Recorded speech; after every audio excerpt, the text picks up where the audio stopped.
Alhamdulillah nahmaduhu wa nasta'inuhu wa nastaghfiruh wa na'udzu billahi min shururi anfusina wa min sayyiati a'malina may yahdihillahu fala mudilla lahu wa may yudlilhu fala hadiya lahu.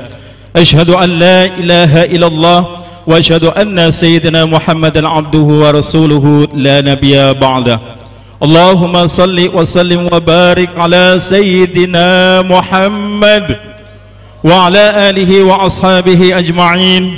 Allahumma rabbi israh li sadri wa yassir li amri wahlul 'uqdatam min lisani yafqahu qawli, amma ba'du. Yang sama-sama kita muliakan, yang sama-sama kita hormati, yang sama-sama kita ta'zimi guru mulia Buya Yahya beserta keluarga, semoga Allah panjangkan umurnya dalam ketaatan serta sehat walafiat, dimudahkan dalam segala urusannya, baik urusan dunia maupun akhiratnya, dan begitu pula urusan dakwahnya semoga dipermudah oleh Allah Subhanahu wa taala. Amin amin ya rabbal alamin. Yang saya hormati guru mulia Al Ustadz Muhammad Nur, yang mudah-mudahan beliau selalu diberikan panjang umur oleh Allah Subhanahu wa taala dalam ketaatan serta sehat walafiat, dimudahkan dalam segala urusannya, baik urusan dunia maupun akhiratnya. Amin amin ya rabbal alamin. Para hadirin, para hadirat, para orang tua kami yang kami muliakan, yang mudah-mudahan Allah senantiasa memanjangkan umur kita semua dalam taat serta sehat walafiat, dimudahkan dalam segala urusannya, baik urusan dunia maupun akhiratnya. Amin amin ya rabbal alamin. Alhamdulillah, marilah kita bersama-sama untuk memanjatkan segala puja dan puji syukur kehadirat Allah Subhanahu wa taala atas limpahan nikmat karunia yang Allah berikan kepada kita semua, terutama nikmat iman dan Islam, nikmat taufik dan hidayah, nikmat diberikan kesempatan oleh Allah Subhanahu wa taala sehingga pada malam hari ini Allah takdirkan, Allah kumpulkan di majlis yang mulia ini untuk bisa menuntut ilmu bersama guru kita Ustadz Muhammad Nur. Mudah-mudahan ilmu yang akan kita dapatkan nanti dapat bermanfaat dan dapat kita amalkan dalam kehidupan sehari-hari. Amin amin ya rabbal alamin. Salawat dan salam senantiasa kita curahkan, kita sanjungkan kepada junjungan kita Nabi Agung Muhammad sallallahu alaihi wasallam beserta para keluarganya, para sahabatnya, para tabi'in serta tabiatnya, hingga sampai kepada kita selaku umatnya. Semoga diberikan syafa'ah khusus dari beliau. Amin amin ya rabbal alamin. Para hadirin, bapak-bapak, ibu-ibu yang kami hormati dan yang kami muliakan, mari persiapkan hati kita untuk bisa mendengarkan apa yang akan disampaikan oleh guru kita Al Ustadz Muhammad Nur. Kepada beliau waktu dengan segala hormat dipersilahkan. Sallu ala Nabi Muhammad, sallu ala Nabi Muhammad, udhkuru salat ala Nabi Muhammad.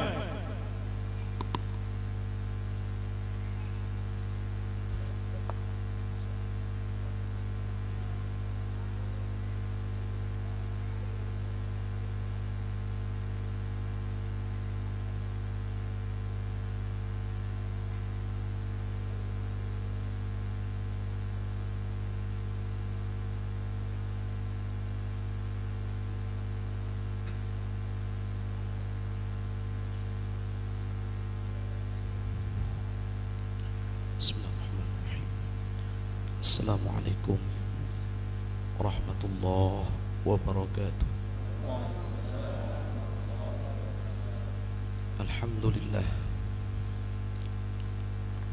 thumma alhamdulillah, alhamdulillahilladzi bini'matihi tatimmu shalihat, wa salatullahi wa salamuhu ala sayyidis sadat sayyidina Rasulillah Muhammad ibn Abdullah wa ala alihi wa sahbihi wa man walah, wa la hawla wa la quwwata illa billah. Allahumma ya Rabbana allimna at-ta'wila wa faqihna fid din.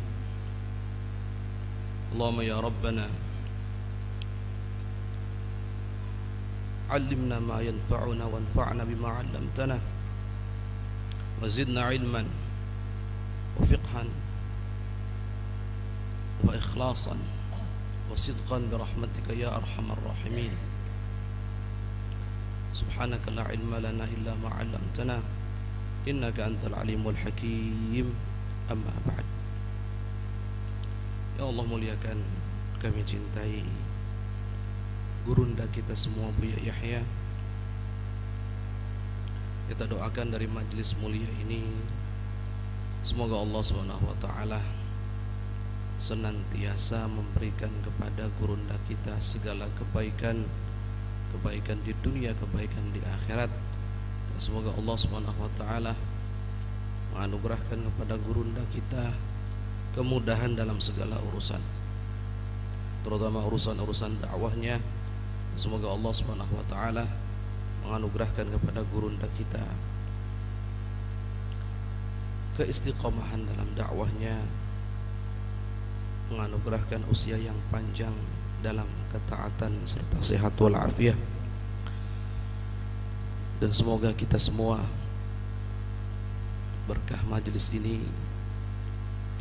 Allah berikan, Allah anugerahi sambung hati dengan para pewaris-pewaris baginda Nabi, dan semoga sambung hatinya kita tersebut Allah jadikan sebab, Allah jadikan wasilah kita semua bisa berkumpul dengan gurunya para guru, yaitu baginda Nabi Muhammad SAW yaumul qiyamah nanti.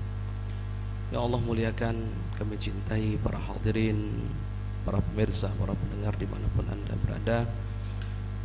Alhamdulillah, pada kesempatan kali ini kita dipilih oleh Allah SWT untuk terus dan terus mendekatkan diri kepada Allah melalui jalur atau jalan yang sangat dicintai oleh baginda Nabi, yaitu jalan menuntut ilmu. Dan seperti yang kita sepakati bahwa kita semua akan sama-sama mengkaji kitab Sulam Taufik. Namun apa yang kita sampaikan pada pertemuan perdana yang lalu sepertinya belum sempurna atau belum selesai, sehingga insyaallah kajian kitab Sulam Taufiknya akan dibahas di pertemuan yang akan datang insyaallah. Untuk pertemuan kali ini kita masih akan membahas wawasan tentang ilmu. Kalau pada pertemuan yang lalu kita telah sama-sama mempelajari tentang keutamaan ilmu, maka pada pertemuan ini kita akan membahas diantaranya adalah tentang hukum daripada menuntut ilmu, kemudian ilmu apa saja yang wajib kita pelajari. Baik, baginda Nabi Muhammad SAW dalam sebuah hadis beliau bersabda, "Talabul ilmi fariidatun ala kulli muslim." Artinya begini, nuntut ilmu itu adalah satu hal yang fardu, yang harus. Bagi siapa? Bagi setiap muslim.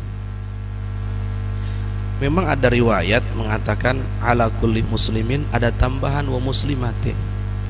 Cuman tambahan riwayat ini oleh para ulama yang ahli di bidangnya, ahli hadis, tambahan ini dianggap tidak kuat, sehingga lebih baik kita mengatakan hadisnya sampai muslimin saja. Jadi talabul ilmi fariidatun ala kulli muslimin, selesai. Artinya begini, nuntut ilmu itu fardu, itu wajib bagi siapa? Bagi siapapun yang dia adalah muslim. Muslim di sini ini kaidah bahasa Arab yang juga sekaligus menjadi kaidah ilmu usul fiqh, bahwa kalau disebut laki-laki maka perempuan masuk di dalamnya. Muslim itu kalau kita artikan secara harfiah dalam bahasa Arab, artinya adalah seorang muslim laki-laki. Tapi kalau disebut seorang muslim laki-laki, maka kaidahnya muslim perempuan masuk di dalamnya. Sehingga arti hadisnya tetap saja, yaitu nuntut ilmu itu adalah wajib, adalah fardu bagi setiap laki-laki ataupun perempuan yang muslim. Gitu arti hadis, tanpa ada tambahan kata muslimah, tanpa harus ditambahi kata muslimatin. Maknanya seperti itu.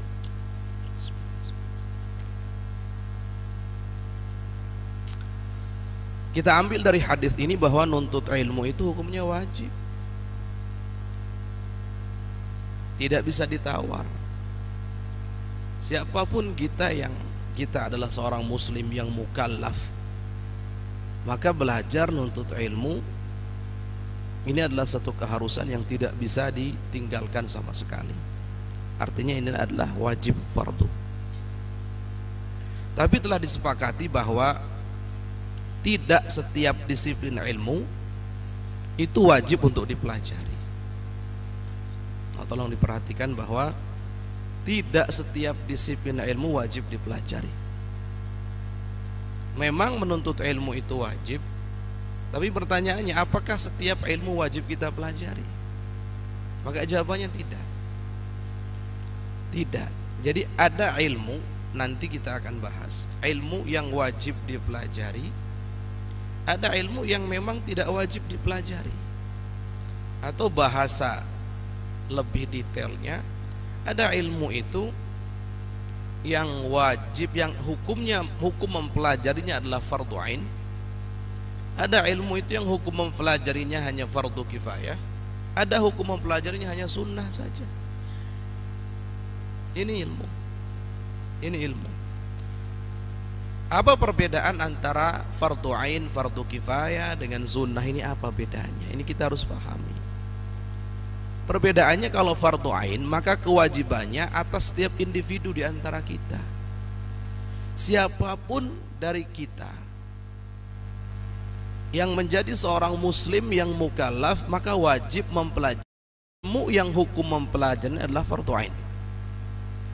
Tidak bisa diwakili oleh sebagian kelompok sama sekali, tidak bisa. Ini namanya ilmu yang fardu ain.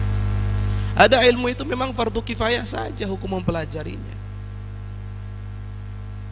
Maksud dari fardu kifayah bagaimana, Ustaz? Kalau sebagian dari kalangan kita sudah mempelajari itu, maka yang lainnya sudah tidak wajib lagi. Tapi yang lainnya, kalaupun mau mempelajarinya, hukumnya sudah sunnah saja.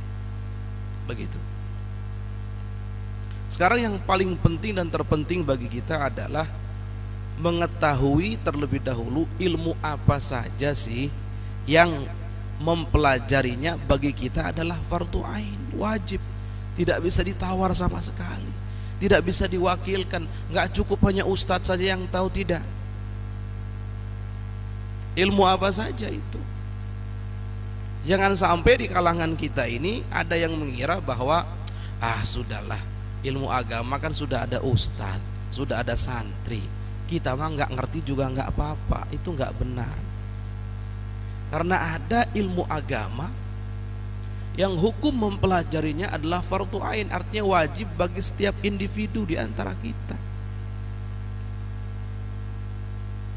Ini yang paling penting, ini nomor satu, ini ilmu yang hukum mempelajarinya adalah fardu ain. Ada 3 disebutkan oleh para ulama. Ada 3 disiplin ilmu yang mempelajarinya adalah fardu ain. Yang pertama adalah ilmu, kalau orang-orang terdahulu salafus saleh itu nyebutnya dengan ilmu iman. Kemudian istilah atau terminologinya berkembang dari ilmu iman menjadi ilmu tauhid. Kemudian berkembang lagi disebut dengan ilmu akidah.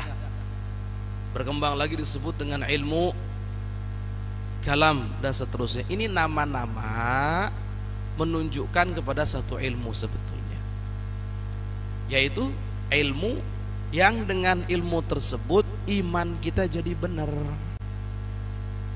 Ini namanya ilmu iman, disebut juga ilmu tauhid, disebut juga ilmu akidah, disebut juga ilmu kalam, disebut juga ilmu al-fiqh al-akbar. Ini para bapak, para ibu semuanya, para jamaah sekalian, mempelajari ilmu akidah, mempelajari ilmu tauhid, ilmu iman ini hukumnya fardu ain bagi kita. Tanpa ilmu ini iman kita dipertanyakan, iman kita jadi nggak benar. Berbahaya makanya kalau kita tidak belajar ilmu ini. Ini secara simpel dulu sebelum kami akan coba kenalkan lebih dalam lagi tentang ilmu-ilmu ini. Kemudian ilmu yang kedua yang memang hukumnya adalah fardu ain. Para salafus soleh dulu nyebutnya dengan ilmu halal haram. Ilmu halal haram. Ilmu halal haram itu disebut juga atau yang sekarang familiar yang terkenal dengan sebutan ilmu fikih. Jadi ilmu fikih itu adalah ilmu halal haram. Dengan ilmu tersebut kita bisa mengetahui mana perkara yang halal maka kita ambil, mana perkara yang haram maka kita jauhi. Hukum mempelajarinya, sekali lagi hukum mempelajarinya adalah fardu ain. Wajib bagi kita setiap individu. Tidak bisa ditawar sama sekali. Ustadz kalau nggak belajar dosa. Sudah. Kemudian ilmu yang ketiga yang wajib untuk kita pelajari sama-sama adalah ilmu tazkiyah atau ilmu suluk atau ilmu tasawuf. Silahkan istilahnya berbeda-beda tapi maknanya sama. Maknanya adalah ilmu yang memperhatikan tentang hati kita. Ilmu yang dengan ilmu tersebut hati kita bisa menjadi bersih. Ilmu yang dengan ilmu tersebut maka kita akan mampu untuk melawan hawa nafsu kita. Ini ilmunya. Namanya ilmu tasawuf atau ilmu tazkiyah atau ilmu suluk. 3 disiplin ilmu ini disepakati oleh para ulama. Hukum mempelajarinya adalah fardu ain, wajib atas kita setiap individu yang muslim dan mukallaf. Ini para bapak, para ibu semuanya. Dan nanti kita akan belajar kitab Sulam Taufik ini. Kitab Sulam Taufik. Kitab Sulam Taufik ini kami pilih untuk kita pelajari bersama-sama karena kitab ini mempelajari 3 ilmu tadi itu sekaligus. Nanti kita akan membahas akidah yang pertama dibahas di kitab ini, Masya Allah. Kemudian nanti yang kedua akan membahas tentang fikih, dibahas di kitab ini juga. Kemudian yang ketiga akan membahas tentang ilmu tazkiyah atau ilmu sunat, ilmu tasawuf di kitab ini juga. Oleh karenanya sebetulnya yang akan kita pelajari bersama-sama ini adalah ilmu-ilmu yang hukum mempelajarinya bagi kita adalah fardu ain. Oleh karenanya Bapak Ibu semuanya yang belum pernah mempelajari sebelumnya diharapkan untuk istiqomah mengikuti supaya kita gugur kewajiban dalam menuntut ilmu paling tidak ya. Kemudian muncul pertanyaan begini, Pak Ustadz, ilmu akidah itu kan ya kalau dilihat-lihat kan pembahasannya banyak. Bahkan Al-Imam Sa'duddin Taftazani punya kitab akidah namanya Syarhul Maqasid, dicetak sekarang itu sekitar 8 atau 10 jilid. Satu jilidnya itu 800 halaman kurang lebih segitu. Apakah kita wajib mempelajari ilmu akidah semua pembahasan yang ada di dalamnya atau tidak, Ustaz? Ini pertanyaan supaya tidak salah paham nanti. Jangan sampai ngedengar 3 ilmu ini wajib berarti semuanya nanti berarti wajib dipelajari. Tidak. Jawabannya tidak setiap pembahasan yang ada dalam ilmu akidah itu wajib kita pelajari. Tidak. Bayangkan kalau kita harus mempelajari kitab Syarhul Maqasid punya Imam Sa'd Taftazani atau Syarhul Mawaqifnya punya Al-Imam Al-Jurjani, sampai kapan selesainya? Ini 10 jilid para bapak, para ibu, yang satu ibarah, satu halaman saja pusing kita memahaminya. Ini harus 10 jilid, nggak mungkin, enggak. Jadi tolong pahami, memang ilmu akidah itu mempelajarinya wajib. Tapi tidak setiap pembahasan dalam ilmu akidah itu wajib kita pelajari. Terus gimana ukurannya Ustadz? Ukurannya adalah yang wajib dipelajari yang sekira-kiranya iman kita jadi benar itu. Yang sekira-kiranya iman kita jadi benar. Makanya ilmu akidah itu pembahasan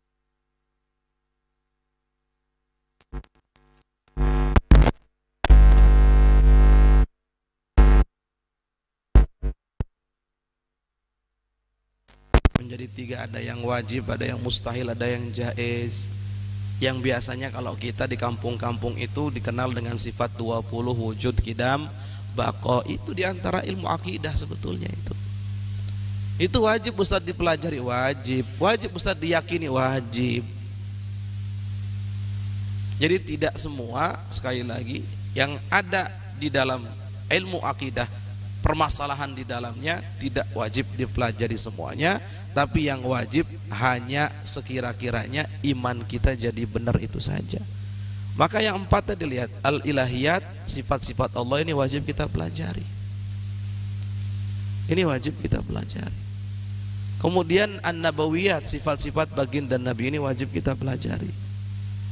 Kemudian nanti as-sam'iyat. As-sam'iyat ini perkara-perkara gaib yang kita tahunya hasil dari kabar berita yang dibawa oleh baginda Nabi Muhammad SAW, seperti surga, seperti neraka. Surga itu sam'iyat masuknya, nanti kita pelajari secara detail nanti. Ini gambaran saja.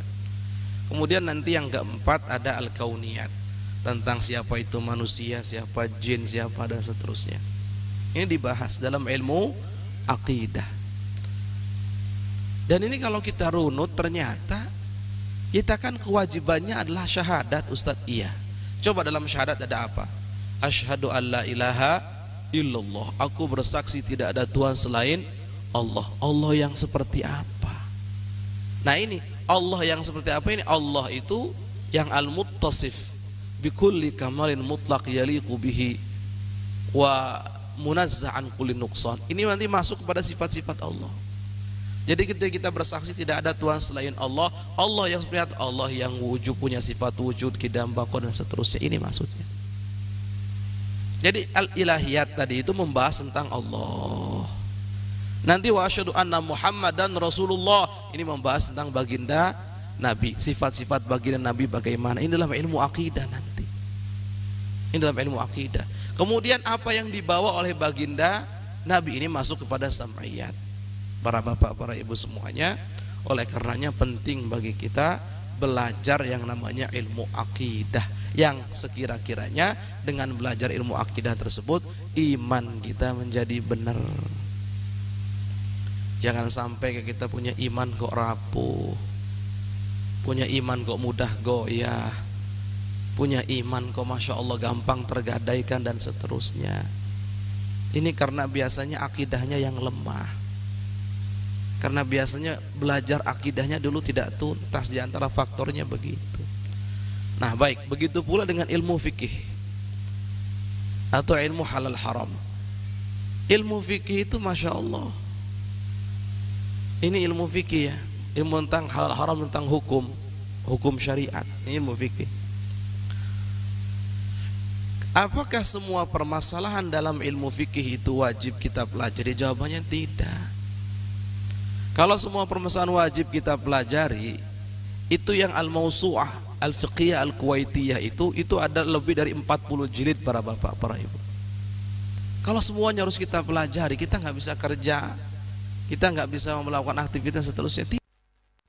Kita pelajari yang sekira-kiranya amal ibadah kita jadi benar, wudhu kita jadi benar, sholat kita jadi benar. Ini sholat jadi benar, kemudian puasa kita jadi benar, kemudian haji umroh kita jadi benar, zakat kita jadi benar. Ini ilmu fikih. Tidak semua permasalahan yang ada dalam ilmu fikih wajib kita pelajari, tidak. Tapi yang kita wajib pelajari sekali lagi yang sekira-kiranya ibadah kita jadi benar.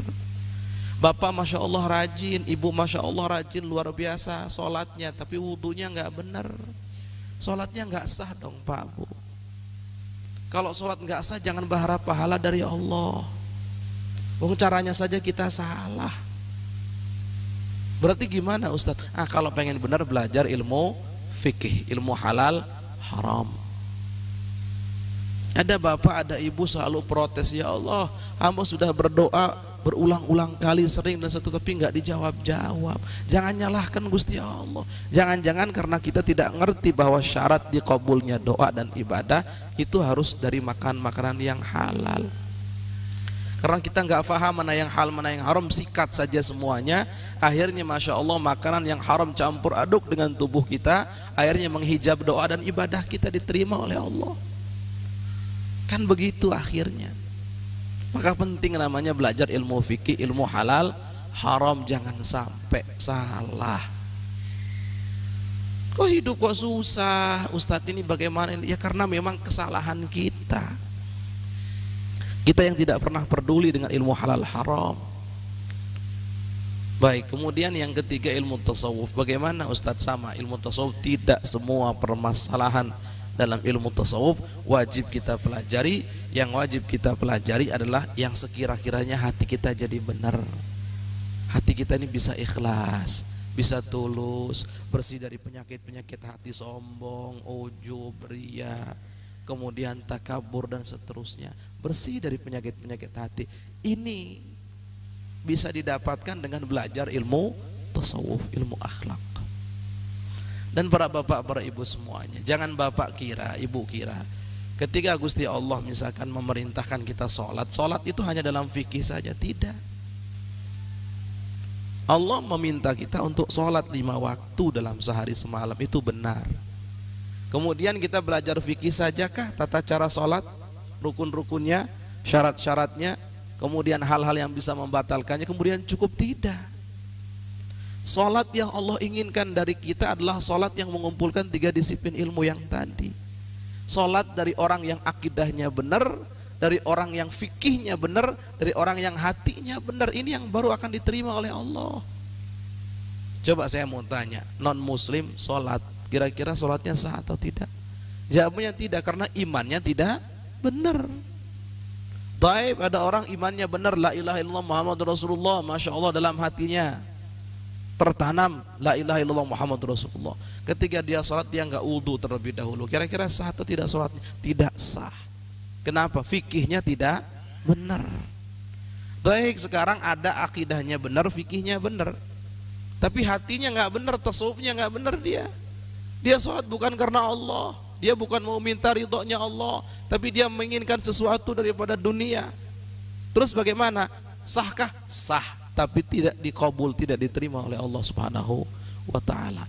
Maka kalau kita ibadahnya pengen sah, pengen diterima oleh Allah, kumpulkan 3 disiplin ilmu ini, jangan dipisah-pisah. Secara teori memang 3 disiplin ilmu ini berbeda-beda, ada batasan-batasannya tersendiri, tapi secara praktek 3-tiganya dibutuhkan secara bersamaan. Para bapak, para ibu semuanya, ini mohon menjadi perhatian. Ya. Ahli fikih biasanya mengklaim begitu, yang penting kan rukunnya ini udah iya sah. Tapi tidak diterima kalau hatinya bukan karena Allah, ada kesombongan dalam hatinya, ada ujub dan seterusnya, susah. Maka mari kita semua sepakat mulai saat ini untuk sama-sama menggugurkan kewajiban kita menuntut ilmu yang 3 ini. Yang pertama ilmu apa? Ilmu akidah, kemudian 2 ilmu fikih, yang ketiga ilmu tasawuf. 3-tiganya kita pelajari dan kita praktekkan bersama-sama. Seperti itu. Ada orang baik hatinya, misalkan dia baik. Yang penting kan Ustadz hati saya baik, saya nggak ada sok baik, Masya Allah. Dia punya harta banyak, dia punya kewajiban membayar zakat. Zakatnya diberikan kepada orang yang jauh dari dia. orang yang jauh daripada dia. Sedangkan yang dekat, kerabat-kerabatnya yang susah, fakir miskin, dibiarkan, tidak dibantu oleh dia. Ibadahnya sekarang saat ini disebut ibadah dengan hawa nafsu, bukan ibadah dengan ilmu, karena dia tidak paham bahwa seharusnya orang terdekat terlebih dahulu yang diperdulikan oleh dia. Ini fikih hukumnya. Makanya sekali lagi sangat penting bagi kita, bukan penting saja tapi memang fardhu ain mempelajari 3 disiplin ilmu ini. Kemudian ada catatan berikutnya para bapak, para ibu semuanya. Ada kalanya memang ilmu itu asalnya tidak fardhu ain, tapi bagi perorangan menjadi fardhu ain di orang tertentu. Contoh. Ilmu jual beli itu asalnya adalah mubah. Tidak wajib kita mempelajari ilmu jual beli. Maksudnya kita tuh setiap individu dari kita tidak. Tapi di saat kita kok pelaku jual beli, perniagaan, bisnismen dan seterusnya, ilmu muamalah menjadi wajib fardhu ain bagi kita. Karena kaidahnya apa? Kita tidak boleh melakukan satu hal sebelum kita mengerti hukumnya apa. Kalau sampai kita tidak memiliki ilmunya terlebih dahulu sebelum praktek, yang dikhawatirkan yang kita lakukan malah adalah sesuatu yang haram, menjerumuskan kita kepada kemurkaan Allah Subhanahu wa taala. Jadi para bapak, para ibu yang memang bisnismen, pelaku perniagaan, saudagar, tolong perhatikan, memang betul yang penting kan ibadahnya benar Ustadz, wudunya, sholatnya iya, tapi karena anda pelaku bisnis, wajib bagi anda saat ini untuk mempelajari ilmu tambahan namanya ilmu muamalah. Harus tahu dong hukum jual beli apa, syarat-syarat jual beli itu apa, rukunnya jual beli itu apa saja, kemudian jual beli yang diharamkan apa saja, kemudian yang tidak diharamkan apa saja, ada haram yang sah, ada haram tidak sah dan seterusnya. Ketahui itu. Sampai Imam Malik, sebelumnya ada Sayyidina Umar bin Khattab. Sayyidina Umar itu punya kebiasaan unik. Beliau itu membawa tongkat kecil, biasanya keliling begitu, ngecek warganya, masyarakatnya. Di antaranya beliau ngecek ke pasar. Ketika sampai ke pasar, apa yang beliau sampaikan? Jangan ada yang bertransaksi di pasar ini kecuali orang yang mengerti hukum halal haram. Imam Malik bin Anas, Imam Sayyidina Umar bin Khattab. Statement yang serupa diucapkan oleh Imam Malik. Imam Malik mengatakan la yabi' fi suqina illa man tafaqaha fid din. Enggak boleh ada jual beli di pasar kami ini kecuali yang ngerti ilmu agama, ilmu halal haram. Kenapa wahai Imam? Li alla yaqa'a fir riba wa alla yuqi'a ghairahu fir riba. Agar tidak terjerumus dalam riba dan tidak menjerumuskan orang lain dalam riba. Ini contoh saja. Contoh saja. Jadi ada terkadang memang ilmu itu pada asalnya tidak, atau mempelajari permasalahan dalam ilmu tertentu bukan fardu ain, tapi bagi orang-orang tertentu menjadi fardu ain. Bapak, ibu petani harus ngerti ilmu pertanian, hukum-hukum yang berkaitan dengan pertanian. Jual belinya, masalah ujrah, al-ijarah fi dhimmah, bagaimana memperkerjakan orang lain, muzaraah itu boleh atau tidak, dan seterusnya itu harus ngerti. Karena bapak pelakunya, ibu pelakunya. Jangan melakukan sesuatu yang kita tidak tahu ilmunya, yang masya Allah pada akhirnya terjerumus dalam keharaman. Jangan seperti itu. Karena tidak ada satu masalah pun kecuali ada hukum Allah di situ. Allah ada hukumnya di situ. Ini contoh. Ini contoh. Ada orang misalkan dia selalu kena was-was dalam akidah. Karena dia belajar misalkan di universitas yang di situ masya Allah campur aduk semua aliran ada di situ, kemudian dia selalu dalam keraguan-raguan. Pada dasarnya sebetulnya yang penting iman dia benar, ya sudah selesai. Tapi karena ada syubhat dalam hatinya, karena ada banyak masalah yang dia dengar, bagi dia itu wajib mempelajari detail dalilnya, bagi dia saja. Jadi terkadang ada orang-orang tertentu yang kadar mempelajarinya harus lebih dari yang lain. Bukan hanya sekedar sah imannya, sah ibadahnya, benar hatinya, bukan, lebih dari itu. untuk pelaku-pelaku di lapangan. Makanya Al-Imam Zanuji itu dalam Ta'lim Muta'alim yang beliau mengatakan afdhalul ilm ilmul hal, paling afdhal ilmul hal, ilmu yang sesuai dengan keadaan kita, yang kita butuhkan sesuai dengan keadaan kita masing-masing, itu paling afdhalnya ilmu. Ya, jadi ada kadang-kalanya kita sebagai seorang muslim yang tiga tadi itu, ilmu akidah, ilmu fikih, ilmu tasawuf, tidak semua masalah harus dipelajari, tapi yang cukup menjadikan iman kita benar, ibadah kita benar, hati kita benar cukup. Tapi terkadang bagi individu kita masing-masing wajib mempelajari ilmu tambahan dari yang tiga tadi itu, dari yang sekedar sah-sah saja itu. Bagi siapa itu? Bagi pelakunya, bagi pelaku di lapangan. Perniagaan harus ngerti ilmu perniagaan. Kemudian pertanian, ngertilah hukum-hukum ilmu pertanian bagaimana. Apalagi saya sebagai karyawan, Ustaz, ya harus ngerti bagaimana menjadi karyawan yang baik, bagaimana. Saya jadi bos, punya kewajiban untuk menggaji dan seterusnya, harus ngerti hukum menggaji dan seterusnya. Ini syariat, ini syariat. Baik, ini berkaitan dengan ilmu yang fardu ain. Fardu ain bagi setiap individu sudah dijelaskan, dan fardu ain bagi individu tertentu juga sudah dijelaskan. Pertanyaannya, yang fardu kifayah itu bagaimana, Ustaz? Ada ilmu itu kadang hukumnya adalah fardu kifayah. Sebagian saja yang mempelajari, yang lain tidak wajib mempelajari. Kapan itu? Contoh ilmu akidah. Ilmu akidah itu yang fardu ain adalah sekira-kiranya iman kita jadi benar, sudah cukup. Tapi ada fardu kifayah, bagi sebagian kelompok wajib mempelajari ilmu akidah secara mendetail, yang sekira-kiranya mampu mendatangkan dalil untuk setiap permasalahan dan mampu mengcounter setiap syubhat yang dilontarkan. Dia bisa untuk berdiskusi dengan ilmiah dengan orang yang mulhid, tidak beriman kepada Allah, tidak mengakui adanya Tuhan. Dia bisa diskusi secara detail membela agama dari serangan-serangan misionaris misalkan. Dia mampu untuk berdiskusi secara ilmiah membela agama, berdiskusi dengan kaum orientalis dan seterusnya. Ini ada harus sebagian kelompok yang seperti itu. Berapa Ustaz jumlahnya? Tidak diukur jumlah, tapi diukur kecukupan di masyarakat. Ini fardu kifayah. Sekira-kiranya misalkan masyarakat sini butuh satu, maka setiap masyarakat maka harus ada satu di situ. Contohnya di Tangerang misalkan secara umum butuh 10, maka harus ada 10 yang mampu untuk seperti itu. Ini hukumnya fardu kifayah. Kalau sudah lebih dari itu, ya sudah, tinggal sunnah saja.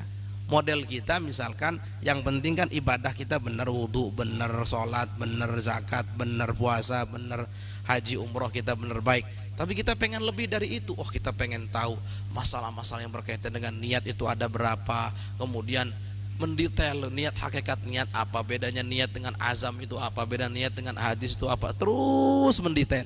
Ini kalau sudah tercukupi kebutuhan masyarakat dengan sekelompok orang para ulama, maka bagi kita hukumnya adalah sunnah. Kalau pengen lebih dalam lagi, itu sunnah hukumnya, itu sunnah. Nah, di antara yang fardu kifayah yang banyak orang tidak perhatikan, Bapak Ibu semuanya, bukan sekedar ilmu agama yang fardu kifayah itu. Yang fardu kifayah itu termasuk seperti ilmu kedokteran, itu fardu kifayah. Harus ada seorang muslim yang ahli dalam kedokteran yang mencukupi kebutuhan berobatnya masyarakat muslim. Seandainya tidak ada satupun dokter muslim yang ahli di bidangnya, maka semua masyarakat dosa. Ini namanya fardu kifayah. Harus ada dokter muslim yang mencukupi hajat umat ketika berobat sini. Jangan sampai tergantung kepada non muslim dalam hal ini. Sama, bukan hanya urusan kedokteran, tapi urusan-urusan dengan yang lain juga, termasuk perniagaan, termasuk pertanian. Islam itu mengajari kemandirian, tidak mengajari bergantung kepada yang lain. Sehingga ingat, kita ini hidup butuh kepada dokter ketika kita sakit. Berarti dokternya harus ada dari kalangan kaum muslim. Ustadz, sekarang itu kalau perniagaan ini nggak dipegang muslim repot Ustadz. Jadi butuh, oke, harus ada umat Islam, kaum muslimin yang mampu di situ. Ustadz, termasuk bengkel gimana Ustadz? Kalau nggak ada bengkel nih, khawatirnya kita bengkel ke semuanya, ke non muslim seterusnya, akhirnya umat Islam susah Ustadz untuk ini. Bengkel juga butuh ahli teknis, lebih umum dari bengkel lagi, maksudnya handasah, urusan arsitek dan seterusnya, butuh satu minimal, dua sesuai dengan hajat dan kebutuhan. Ini ilmu fardu kifayah. Makanya sebetulnya dalam konteks ilmu itu yang penting manfaat. Yang penting manfaat dalam konteks ilmu itu. Bahkan yang bagian Nabi minta itu adalah ilmu yang bermanfaat. Apa sih ilmu yang bermanfaat itu? Ilmu yang bermanfaat adalah ilmu yang mendekatkan diri kita kepada Allah Subhanahu wa taala. Tidak ada istilah ilmu duniawi, ilmu ukhrawi, itu enggak ada. Kalau ilmu agama, non agama atau ilmu umum itu ada. Kenapa? Para bapak, para ibu semuanya ini catatan. Karena yang belajar ilmu agama seperti akidah, fikih, tasawuf, kalau dia belajar bukan karena Allah, dia juga bukan akhirat, jadinya dia dunia itu sudah. Tapi ada orang belajar kedokteran, dia tahu, ya Allah, hamba pengen jadi dokter supaya bisa nolong umat Islam. Dia ilmunya ilmu akhirat walaupun kelihatannya dunia. Jadi yang dilihat itu adalah ilmu itu mendekatkan diri kepada Allah atau tidak. Dilihat niatnya juga. Maka hati-hati. Bukan berarti yang ilmu akidah berarti ini akhirat. Enggak. Ilmu agama benar, tapi belum tentu akhirat. Beda tuh. Ilmu fikih itu akhirat belum tentu. Dia belajar fikih cuman pengen jadi imam masjid, marbot dan seterusnya. Terus kalau begitu ilmu dunia itu. Jadi kategori dunia dan akhirat itu dilihat daripada niat dia belajar untuk apa.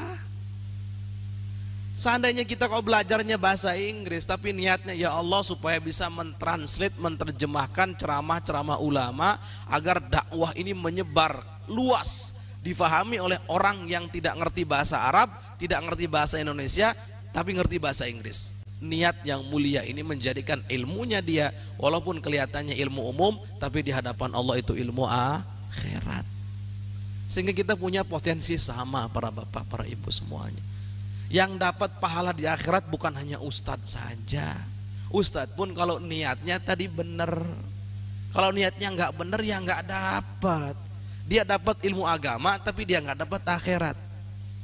Tapi ada orang belajar umum, ilmunya digunakan untuk dakwah, untuk khidmah, untuk melayani, mengabdi pada umat baginda Nabi. Apa yang terjadi? Nilainya adalah ilmu akhirat yang seperti itu. Maka siapapun dari kita punya keahlian apapun, ayo sisipkan keahlian kita, sisipkan niat dalam hati kita, ya Allah, hamba ingin dengan ilmu yang hamba miliki untuk mengabdikan diri kepada umat baginda Nabi Muhammad SAW. Simpelnya untuk dakwah. Udah. Sisipkan begitu. Ini nanti nilainya akhirat secara otomatis. Ilmu driver. Ini kan ilmu driver ada ilmunya ini. Nyetir mobil itu kan ada ilmunya sama. Kelihatannya ilmu umum, iya, bukan ilmu agama, tapi ilmu akhirat bisa. Dia belajar nyupir biar bisa nyupiri orang-orang yang ahli dakwah. Biar bisa bakti pada orang tuanya, orang tua mau kemana dianterin. Biar bisa menjaga kehormatan istrinya, kalau kemana-mana istrinya terhormat dianterin. Biar menjaga kehormatan anaknya, khususnya anak yang perempuan, kemana-mana diantar, dijaga, jangan sampai campur aduk dengan bukan mahramnya, jangan sampai naudzubillah melanggar syariat. Itu ilmu akhirat semua. Yang menentukan ilmu akhirat dengan dunia itu sekali lagi bukan kategori agama atau umum, tidak, tapi niatnya karena apa. Nggak perlu diperhatikan. Guru-guru yang di sekolah ngajari matematik 1, 2, 3, 4, belum tentu itu ilmu dunia, belum tentu bisa akhirat. Dengan dia ngitung, masya Allah, agar tujuannya nanti bisa ngitungkan jatah waris para ahli waris dengan adil, kan mantap. Itu kan butuh ilmu matematik itu. Gimana orang bisa belajar ilmu faraid kemudian menerapkan ilmu faraid, ilmu waris itu, tapi dia nggak ngerti matematik, kan mustahil. Maka para guru yang belajar matematik, yang ngajari matematik, minimal dalam hatinya saya mau ngajari matematika supaya anak-anak saya ini bisa menegakkan, mengembalikan hak kepada yang berhak pada ahlinya.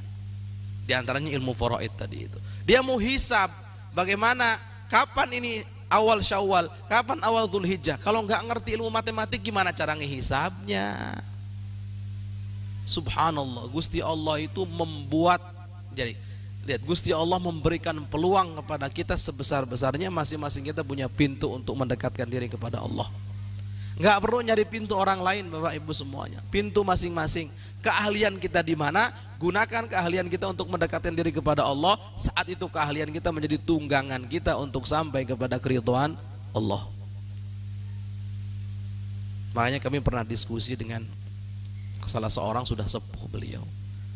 Beliau sadar cinta ilmu, cinta ulamanya itu belakangan-belakangan ini. Dulu waktu muda belum kenal. Bukan tidak cinta tapi belum kenal. Usianya sudah di atas 50. Beliau ngomong gini, Pak Ustadz, saya itu kalau ngelihat orang hafal Quran, saya pengen hafal Quran. Ih, bagus. Tapi boro-boro Ustadz, satu ayat saja sehari semalam gak hafal-hafal. Satu ayat, jangan nggak satu kaca, satu ayat gak hafal-hafal sehari semalam diulang-ulang. Terus apa lagi? Kalau ngelihat ulama tuh enak betul, kayaknya ilmunya enak betul, saya pengen jadi ulama. Tapi saya telat nggak ya Ustadz? Kalau saya jadi ulama, usaha saya bagaimana seterusnya? Masya Allah, luar biasa. Kami sampaikan begini, Pak Haji, untuk menjadi seperti mereka dalam keilmuan memang susah. Tapi untuk mendapatkan pahala seperti pahalanya mereka tetap mudah. Loh, iya bisa Ustaz? Bisa. Bisa. Betul, kemuliaan ada dalam ilmu dan ulama juga para pengemban ilmu, penuntut ilmu, itu betul. Tapi kita ingat para bapak, para ibu yang Allah berikan kelebihan di hartanya, ayo kita abdikan untuk mereka. Dukung perjuangan dakwahnya, kan begitu. Ini ada ustadz bangun majlis ta'lim buat ngajari, saya duluan lah, 1 sak 2 sak semen. Itu namanya mendapatkan pahala seperti apa yang mereka dapatkan, walaupun ilmu kita tidak sama seperti mereka. Itu cerdas namanya. Itu cerdas namanya. Aduh, santri ini kekurangan makan, katanya buat makan besok berasnya sudah habis, saya duluan. Mungkin kita tidak bisa beramal seperti santri, iya, tapi pahalanya bisa sama seperti santri. Jadi peluang untuk mendekatkan diri kepada Allah itu terbuka lebar untuk setiap individu kita masing-masing dengan keahlian kita masing-masing. Dengan keahlian kita masing-masing, ini catatan. Dengan apa yang Allah bekali kita, dengan bekal yang Allah berikan kepada kita, tinggal jadikan bekal itu tunggangan kita. Mari pacu menuju Allah Subhanahu wa ta'ala. Baik, tapi ingat yang tadi itu urusannya yang fardu kifayah atau sunnah. Kalau fardu ain, wajib bagi kita untuk mempelajarinya bersama-sama, tidak bisa ditawar sama sekali. 3 ilmu tadi, akidah, kemudian fikih, kemudian tasawuf atau akhlak, ini wajib kita pelajari satu persatu. Kemudian wajib kita praktekkan secara bersamaan. Wallahu a'lam bissawab. Kita lanjutkan dengan tanya jawab. Syukron jazilan kami haturkan kepada guru kita Ustadz Muhammad Nur yang telah menyampaikan ilmunya dan juga nasihat kepada kita semua. Semoga apa yang beliau sampaikan dapat bermanfaat dan dapat kita amalkan dalam kehidupan kita sehari-hari. Amin amin ya rabbal alamin. Baik, untuk selanjutnya mari kita memasuki sesi tanya jawab. Bagi jamaah bapak-bapak ataupun ibu-ibu yang mau bertanya, kami beri kesempatan jamaah bapak-bapak 1 dengan 1 pertanyaan, jamaah ibu-ibu 1 dengan 1 pertanyaan. Kami mulai dari bapak-bapak, kami persilahkan untuk bertanya.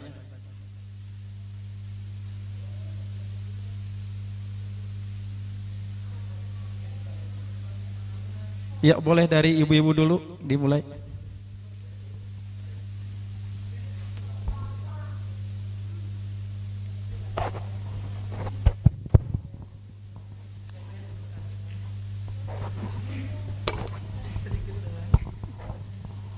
Bismillahirrahmanirrahim. Assalamualaikum warahmatullahi wabarakatuh. Waalaikumsalam. Saya hanya ingin bertanya Ustadz, kajian Ustadz yang tadi, dapatkah kita temukan bukunya di mana dan bagaimana caranya. Hanya itu aja, Kak. Gimana Ibu? Mohon diulang kajian yang Kajian tadi, adakah bukunya yang bisa kita pegang untuk setiap kali ada kajian dari Ustadz? Andaikan ada, di mana bisa ditemukan? yang Gitu pagi aja. itu ada dua, ada Riyadhus Shalihin, Riyadhus Shalihin. iya, ada Sulam Taufik yang akan kita kaji di sini. Oh, Jadi mungkin yang belum ada adalah yang Riyadhus Shalihin. oh ya. Nanti insya Allah tim media, tim dakwah memberi ke ibu nanti insya Allah. Oh gitu ya. Terima kasih. Assalamualaikum warahmatullahi wabarakatuh. Assalamualaikum warahmatullahi wabarakatuh.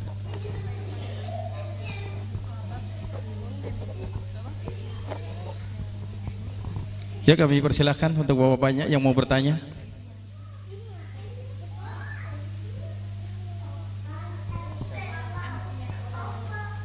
Bertanya lagi.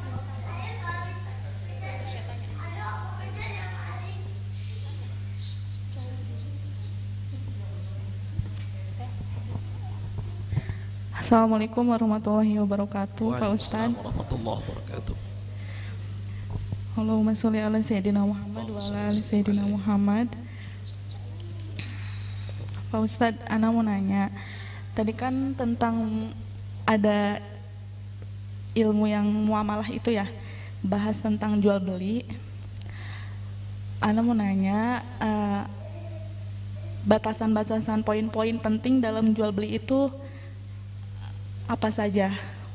Mohon dijelaskan sedikit aja poin-poin pentingnya saja, karena itu Ana pribadi juga butuh banget ilmu itu. Syukron Ustadz. Wassalamualaikum warahmatullahi wabarakatuh. Waalaikumsalam warahmatullahi wabarakatuh. Ya, baik, ini berkaitan dengan fikih muamalat. Muamalat itu identik dengan transaksi para bapak, para ibu semuanya. Muamalat identik dengan transaksi. Jual beli itu pembahasannya panjang, panjang sekali. Apa kita mau bahas rukunnya boleh, mau kita bahas syarat-syaratnya boleh, mau kita bahas macam-macam jual beli juga boleh. Ini panjang. Kalau minta sedikit, kita bahas rukunnya saja. Kalau begitu, kita bahas tentang sedikit. Rukun jual beli itu dalam mazhab jumhur ulama ada 3 jika diringkas dan ada 6 jika dirinci. Ini rukun jual beli. 3 itu ringkasan karena setiap masing-masing mengandung 2. Yang pertama, rukun jual beli dari 3 itu adalah al-aqidan. Al-aqidan itu 2 belah pihak yang melakukan transaksi. Bahasa kitanya penjual dan pembeli, itu sudah. Nah, jadi kalau kita bahas 2 belah pihak yang bertransaksi ya 1, tapi kalau kita rinci isinya 2. Kemudian yang kedua adalah ma'qud alaih. Ma'qud alaih itu barang atau harga yang menjadi tempatnya akad. Jadi harganya atau barang yang diperjualbelikannya 2. Kemudian yang ketiga ada sighah. Sighah itu bunyi akadnya bagaimana, itu bahasa kita. Nah, mungkin kita sedikit saja menyinggung sighah ini, Bapak Ibu semuanya ya. Sighah itu ada 2, ijab dan qabul. Ini bapak-bapak, ijab qabul jangan taunya cuma nikah saja.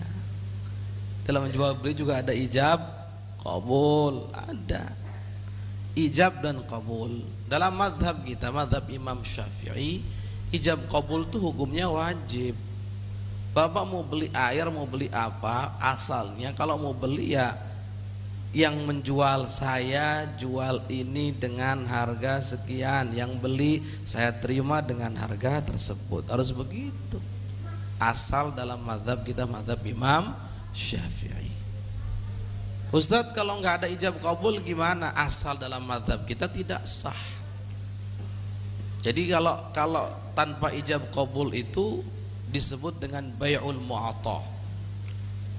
Kalau tanpa ijab qabul. Tapi bai'ul mu'athah itu kalau harga dan yang dibeli sama-sama diketahui, namanya bai'ul mu'athah. Contoh ini yang dijual, harganya sudah tertera ada 1.000 di situ, tapi tanpa ngomong, tanpa apa, kasih 1.000 ambil. Ini bay'ul mu'attah. Sah tidak Ustadz? Mazhab kita tidak sah. Nah makanya Masya Allah Bapak Ibu semuanya, kalau kita pakai mazhab kita Imam Syafi'i, selesai jual beli kita pada nggak sah.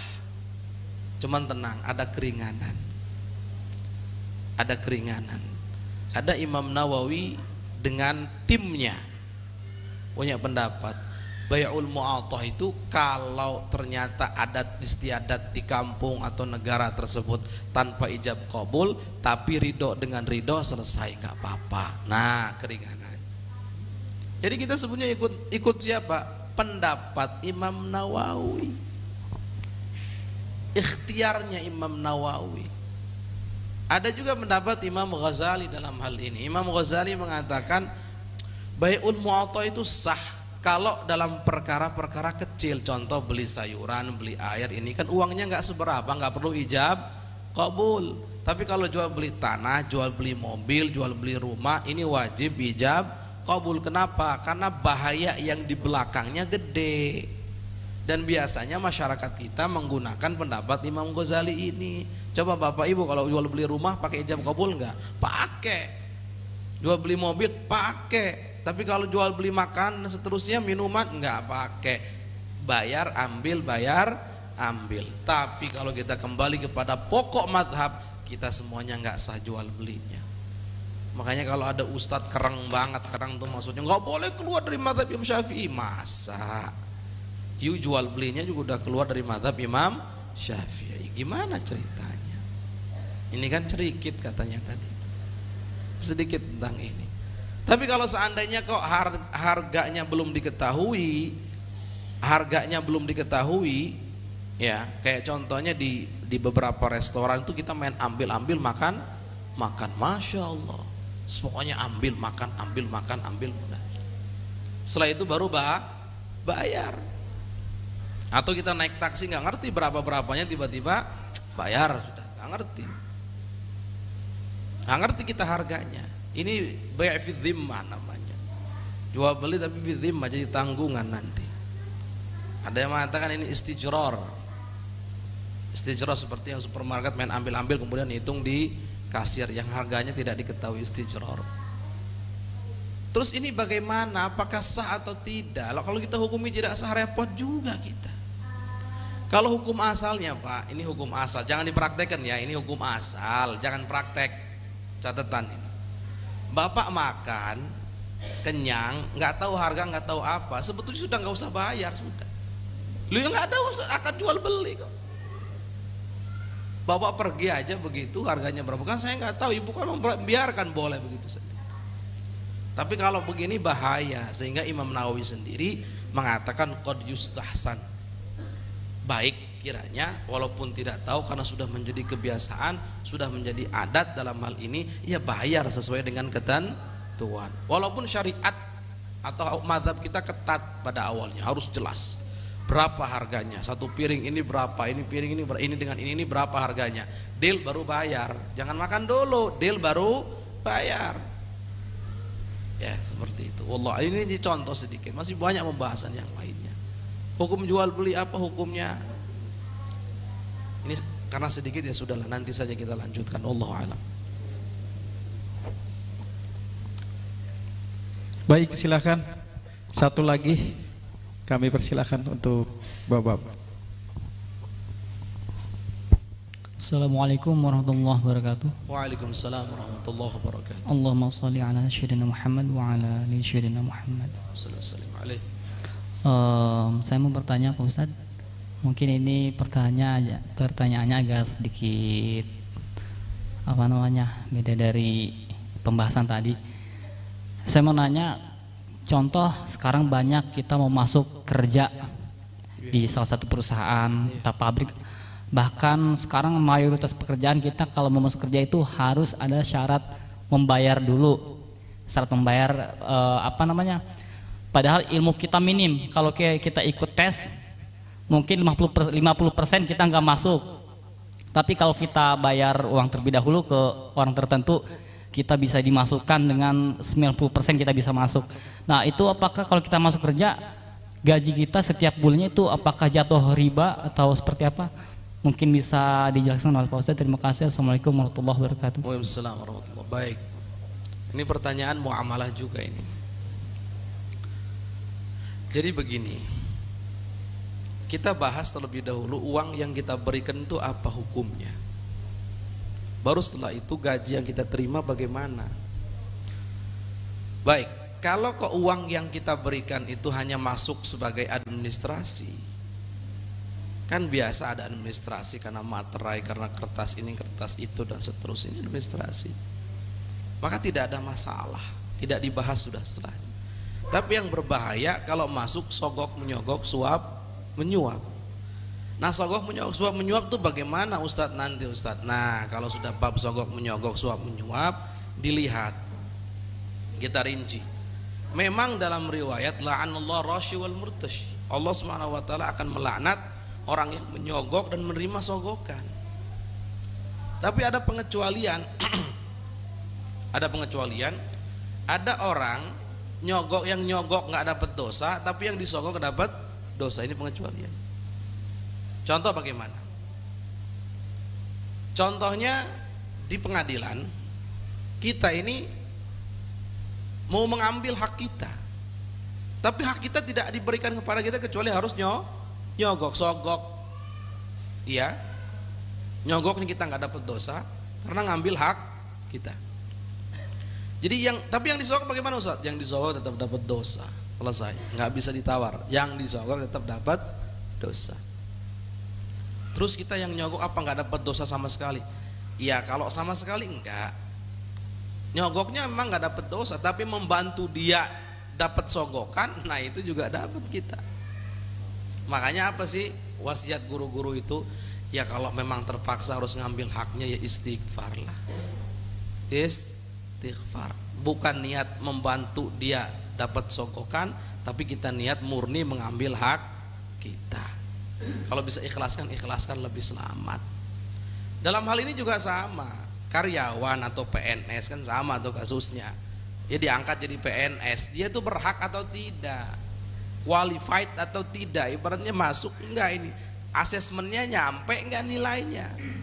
Kalau seandainya kok nyampe harus nyogok, masuk bab yang tadi, nyogoknya nggak dapat dosa, yang disogok dapat dosa. Tapi kalau kok kita ini nol, nggak punya kompetensi apa-apa, tapi koyok diterima, alhamdulillah. Tanpa nyogok itu bagus, tapi kalau harus nyogok kita dapat dosa menyogok karena kita bukan yang berhak di situ.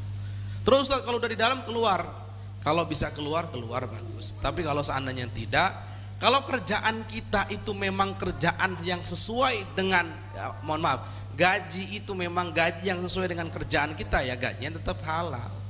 Karena gajinya sesuai dengan pekerjaan yang kita lakukan. Contoh cleaning service, kompetensi apa sih yang dibutuhkan untuk jadi cleaning service?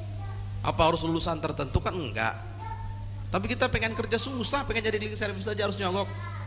Pas nyogok jadi, lah ya benar kita kerjanya, cleaning service-nya benar, kerjaannya benar dilakukan, benar, gaji yang kita terima ya normal-normal. Karena perusahaan tidak memandang kamu atau yang lain, sama saja, yang penting bekerja yang benar, hanya jalannya saja kurang baik. Wallahu a'lam. Baik, kita tutup dengan doa. Bismillahirrahmanirrahim. Alhamdulillahirabbil alamin, hamdan yuafi ni'amahu wa yukafi mazidah. Ya rabbana lakal hamdu kama yanbaghi li jalali wajhika wa 'azimi sultanik. Allahumma salli ala sayyidina Muhammadin wa alihi wa sahbihi wasallim taslima, salatan taftahu lana biha abwaaba ridha wat taysir wa tughliqu biha abwaaba syarri wat ta'sir. Anta maulana fa ni'mal maula wa ni'man nasir. Allahumma arhamna wa la tu'adzibna, wansurna wa la takhzulna, wa 'afina wa la tumridna, wa akrimna wa la tuhinna, wa athina wa la tu'thir 'alaina innaka 'ala kulli syai'in qadir. Ya Allah ya Rabbana, ya Allah ya Rabbana, ya Allah ya Rabbana, pandang kami semua ya Allah yang hadir di tempat ini ya Allah dengan pandangan kasih sayang dan cintamu ya Allah. Pandang pula anak-anak kami ya Allah, pandang pula orang tua kami ya Allah, guru-guru kami, saudara-saudara kami, sahabat-sahabat kami, tetangga-tetangga kami. Pandang mereka semua dengan pandangan kasih sayang dan cintamu ya Allah. Ampuni dosa-dosa kami, maafkan kesalahan-kesalahan kami. Jangan biarkan kami keluar dari majlis ini kecuali sudah Engkau ampuni ya Allah. Ya Allah ya Rabbana, ya Allah ya Rabbana, ya Allah ya Rabbana, ya Allah ya Rabbana. Yang sakit di antara kami sembuhkan ya Allah. Yang sempit rezeki ya Allah, berikan untuknya rezeki yang halal penuh berkah ya Allah. Ya Allah, yang sedang dalam kesulitan di antara kami ya Allah, angkat kesulitannya dan gantikan dengan kemudahan darimu ya Allah. Ya Allah ya Rabbana, ya Allah ya Rabbana, wujudkan keindahan dalam rumah tangga kami. Jadikan rumah tangga kami rumah tangga yang sakinah, mawaddah, warahmah, dengan anak-anak yang soleh-soleh yang Engkau berkahi. Ya Allah ya Rabbana, ya Allah ya Rabbana, ya Allah ya Rabbana, ya Allah ya Rabbana, panjangkan umur kami semua dalam ketaatan, sehat walafiat. Dan kami mohon ya Allah, wafatkan kami semua setelah panjang umur dalam keadaan husnul khatimah, wafat dalam keadaan iman. Dan kami mohon ya Allah, saat Engkau mencabut nyawa kami, detik-detik terakhir kami ada di dunia ini ya Allah, kami mohon saat itu, detik itu, jadikanlah kalimat terakhir yang keluar dari hati dan lidah kami, kalimat agung dan mulia, La ilaha illallah Muhammadur Rasulullah, La ilaha illallah Muhammadur Rasulullah, La ilaha illallah Muhammadur Rasulullah sallallahu alaihi wasallam. Rabbana atina fid dunya hasanah wa fil akhirati hasanah wa qina adzabannar. Sallallahu ala sayyidina Muhammadin nabiyil ummi wa ala alihi wasallam. Walhamdulillahi rabbil alamin. Bismillahil Fatihah. Alhamdulillah. Ya kan. Alhamdulillah. Demikian, mohon maaf anda selalu, billahi taufiq wal hidayah wa ridha wal inayah. Wassalamualaikum warahmatullahi wabarakatuh. Waalaikumsalam warahmatullahi wabarakatuh. Syukran jazilan kami haturkan kepada guru kita Ustaz Muhammad Nur sekali lagi atas ilmunya dan juga nasihatnya untuk kita semua, dan semoga apa yang beliau sampaikan dapat bermanfaat dan dapat kita amalkan dalam kehidupan sehari-hari. Baik para hadirin, para jamaah, para pemirsa, pendengar dimanapun berada, dengan berakhirnya doa maka berakhir pula kajian rutin pada malam hari ini. Saya Jamali yang bertugas mohon maaf atas segala kekurangan, dan mari kita tutup dengan doa kafaratul majlis. Subhanakallahumma wa bihamdika asyhadu an la ilaha illa anta astaghfiruka wa atubu ilaik. Wassalamualaikum warahmatullahi wabarakatuh.